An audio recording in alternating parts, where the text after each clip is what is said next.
সোনার ডিম আর ছোট্ট রাখাল। এক গ্রামে থাকতো ছোট এক রাখাল ছেলে। তার নাম ছিল নীল। সে খুব গরিব ছিল, কিন্তু মনটা ছিল সোনার মতো ভালো। একদিন মাঠে ভেড়া চড়াতে চড়াতে সে একটা অদ্ভুত ডিম পেল। ডিমটা সোনার মতো ঝকঝক করছিল। নীল ভাবল, এটা নিশ্চয়ই কোনো জাদুর ডিম। সে ডিমটা বাড়িতে নিয়ে এলো।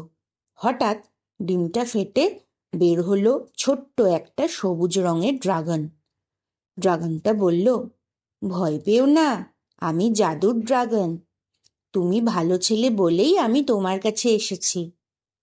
নীল অবাক হয়ে জিজ্ঞেস করলো, তুমি কি উড়তে পারো? ড্রাগন হেসে বলল, শুধু উড়তে নয়, আমি ইচ্ছে পূরণও করতে পারি। নীল একটু ভাবল।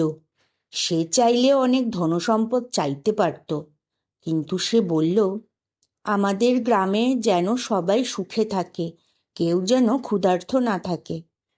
ড্রাগন খুব খুশি হলো। সে আকাশে উড়ে গিয়ে জাদু ছড়িয়ে দিল। সেদিন থেকে গ্রামে ভালো ফসল হতে লাগলো, আর কেউ অভুক্ত রইল না। ড্রাগন বিদায় নেওয়ার সময় বলল, তুমি নিজের জন্য কিচ্ছু চাওনি, তাই তুমি সত্যিকারের ধনী। নীল হাসল। তার মন ভরে গেল আনন্দে। নীতি শিক্ষা: নিজের কথা না ভেবে অন্যের ভালোর কথা ভাবলে সত্যিকারের সুখ পাওয়া যায়।